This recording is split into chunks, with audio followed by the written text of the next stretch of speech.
Hi friends, ಎಲ್ಲರಿಗೂ ನಮಸ್ಕಾರ. Welcome back to Jnanabodhi YouTube channel.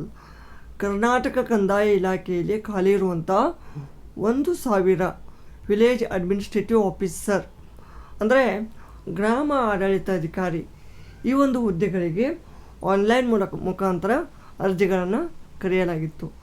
So friends, ಅದೇ ರೀತಿ ಎಲ್ಲ ಅಭ್ಯರ್ಥಿಗಳು ಒಂದು ಆನ್ಲೈನ್ ಮುಖಾಂತರ ಅರ್ಜಿಗಳನ್ನು ಸಲ್ಲಿಸಿರ್ತಾರೆ.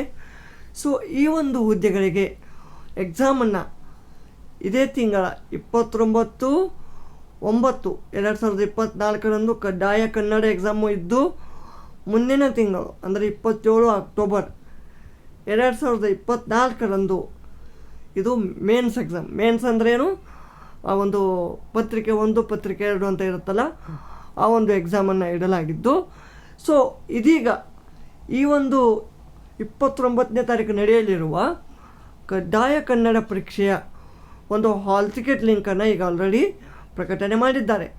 ಸೊ ಈಗ ಆಲ್ರೆಡಿ ಮ್ಯಾಕ್ಸಿಮಮ್ ಅಭ್ಯರ್ಥಿಗಳು ಈ ಒಂದು ಲಿಂಕ್ ಮುಖಾಂತರ ತಮ್ಮ ಒಂದು ಅಡ್ಮಿಟ್ ಕಾರ್ಡನ್ನು ಡೌನ್ಲೋಡ್ ಮಾಡ್ಕೊಂಡಿದ್ದಾರೆ.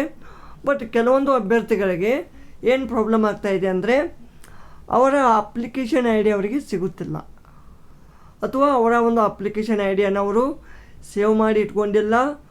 ಇಲ್ಲ ಅಂದರೆ ಅವರು ಲಾಸ್ಟ್ ಮೂಮೆಂಟಲ್ಲಿ ಒಂದು ಆನ್ಲೈನ್ ಅರ್ಜಿ ಸಲ್ಲಿಸಿದ ನಂತರ ಯಾರು ಆ ಒಂದು ಅಪ್ಲಿಕೇಶನ್ ಫಾರ್ಮನ್ನು ಈ ಒಂದು ಪ್ರಿಂಟ್ ಅಪ್ಲಿಕೇಶನ್ ಅಂತ ಇರುತ್ತಲ್ಲ, ಸೊ ಅದನ್ನು ಮಾಡಿ ಇಟ್ಕೊಂಡಿದ್ರೆ ನೀವು ಅಪ್ಲಿಕೇಶನ್ ಐ ಡಿಯನ್ನು ಈಸಿಯಾಗಿ ಅದರಲ್ಲಿ ನೋಡ್ಬೋದು.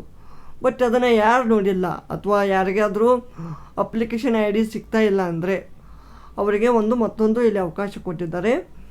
ಇಲ್ಲಿ ಈ ಒಂದು ಲಿಂಕ್ ಸಿಗುತ್ತೆ ನಿಮಗೆ. ಓಕೆ, ಸೊ ಈ ಒಂದು ಲಿಂಕ್ ಮುಖಾಂತರ search for application I D ಇಲ್ಲಿ ಆಪ್ಷನ್ ಇದೆ. ಈ ಒಂದು ಆಪ್ಷನ್ ಮೇಲೆ ಕ್ಲಿಕ್ ಮಾಡಿ. ಈ ಒಂದು ಆಪ್ಷನ್ ಮೇಲೆ ಕ್ಲಿಕ್ ಮಾಡಿದಾಗ ಈ ಥರದೊಂದು ನಿಮಗೆ ಒಂದು ಟ್ಯಾಬ್ ಓಪನ್ ಆಗುತ್ತೆ. ಇಲ್ಲಿ search for application I D, date of birth, ನಿಮ್ಮ ಡೇಟ್ ಆಫ್ ಬರ್ತನೇ ಎಕ್ಸಾಕ್ಟಾಗಿ ಒಂದು ಅಪ್ಲಿಕೇಶನ್ ಫಾರ್ಮಲ್ಲಿ ಏನು ಹಾಕಿದ್ದೀರಲ್ಲ ಡೇಟ್ ಟು ಡೇಟ್ ಅದೇ ಸೇಮ್ ಇರಬೇಕು. ನೆಕ್ಸ್ಟ್ ನಿಮ್ಮದು SSLC ರಿಜಿಸ್ಟ್ರೇಷನ್ ನಂಬರ್.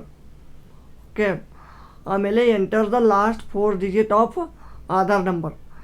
ಈಗ ಟೋಟಲ್ ಏನಪ್ಪ 12 ಇರ್ತಾವೆ ನಂಬರು. ಓಕೆ, ಇಲ್ಲಿ 4, ಇಲ್ಲಿ 4, ಇಲ್ಲಿ 4. ಸೊ ಈ ಲಾಸ್ಟ್ 4 ಡಿಜಿಟ್ ಏನಿರುತ್ತಲ್ಲ, ಆ 4 ಡಿಜಿಟ್ ಆಧಾರ್ ನಂಬರನ್ನು ಇಲ್ಲಿ ಎಂಟ್ರಿ ಮಾಡಬೇಕು. ಎಂಟ್ರಿ ಮಾಡಿ ಸಬ್ಮಿಟ್ ಮಾಡಿದೆ ಆದರೆ ನಿಮ್ಮ ಒಂದು ಅಪ್ಲಿಕೇಶನ್ ಐ ಡಿ ಅಥವಾ ಅಪ್ಲಿಕೇಶನ್ ನಂಬರ್ ನಿಮಗೆ ಸಿಗುತ್ತಾ. ಆಮೇಲೆ ಆ ಒಂದು ಅಪ್ಲಿಕೇಶನ್ ನಂಬರ್ ಮುಖಾಂತರ ನಿಮ್ಮ ಒಂದು ಅಡ್ಮಿಟ್ ಕಾರ್ಡನ್ನು ಡೌನ್ಲೋಡ್ ಮಾಡ್ಕೋಬೋದು. ಸೊ ಫ್ರೆಂಡ್ಸ್, ಇದು ವಿಲೇಜ್ ಅಡ್ಮಿನಿಸ್ಟ್ರೇಟಿವ್ ಆಫೀಸರ್ಗೂ ಅನ್ವಯ ಆಗುತ್ತೆ, GTTCಗೂ ಅನ್ವಯ ಆಗುತ್ತೆ. ಓಕೆನಾ? ಸೊ ಅವರು ಕೂಡ ಈ ರೀತಿ ಮಾಡ್ಬೋದು. ಓಕೆನಾ? ಸೊ ಈ ಒಂದು ಅಪ್ಲಿಕೇಶನ್ ಐ ಡಿ ಮ್ಯಾಕ್ಸಿಮಮ್ ಒಂದು ಅಭ್ಯರ್ಥಿಗಳು ನನಗೆ ಕಾಮೆಂಟಲ್ಲಿ ತಿಳಿಸ್ತಾಯಿದ್ರು, ಸರ್ ನಮ್ಮದು ಅಪ್ಲಿಕೇಶನ್ ಐ ಡಿ ನಮ್ಮ ಹತ್ರ ಇಲ್ಲ, ಏನು ಮಾಡಬೇಕು ಅಂತ ಹೇಳ್ತಾಯಿದ್ರು. ಬಟ್ ಇದೀಗ ಸೊ ಈ ಒಂದು ಲಿಂಕನ್ನು KA ಮುಖಾಂತರ ಪ್ರೊವೈಡ್ ಮಾಡಿದ್ದಾರೆ. ಸೊ ಈ ಒಂದು ಲಿಂಕ್ ಮುಖಾಂತರ ನೀವು ನಿಮ್ಮ ಒಂದು ಅಡ್ಮಿಟ್ ಕಾರ್ಡನ್ನು ಡೌನ್ಲೋಡ್ ಮಾಡ್ಕೋಬೇಕು. ಅದೇ ರೀತಿ ಈ ಒಂದು ಲಿಂಕನ್ನು ನಾನು ಕೆಳಗಡೆ ಡಿಸ್ಕ್ರಿಪ್ಷನ್ನಲ್ಲೇ ಲಿಂಕನ್ನು ಕೊಟ್ಟಿರ್ತೀನಿ. ಆ ಲಿಂಕ್ ಮುಖಾಂತರ ಕೂಡ ನೀವು ಹೋಗಿ ನೋಡ್ಬೋದು. ಬೇಕಿದ್ದರೆ ಇಲ್ಲಿ ಈ ಲಿಂಕ್ ಇದೆ, ಈ ಲಿಂಕನ್ನು ಕಾಪಿ ಮಾಡ್ಕೊಳ್ಳಿ. ಇಲ್ಲಾಂದರೆ ನೀವು ಬೆಟರ್ ನಾನು ಕೆಳಗಡೆ ಡಿಸ್ಕ್ರಿಪ್ಷನಲ್ಲಿ ಕೊಡ್ತೀನಿ, ಆ ಲಿಂಕ್ ಮುಖಾಂತರ ನೋಡ್ಬೋದು.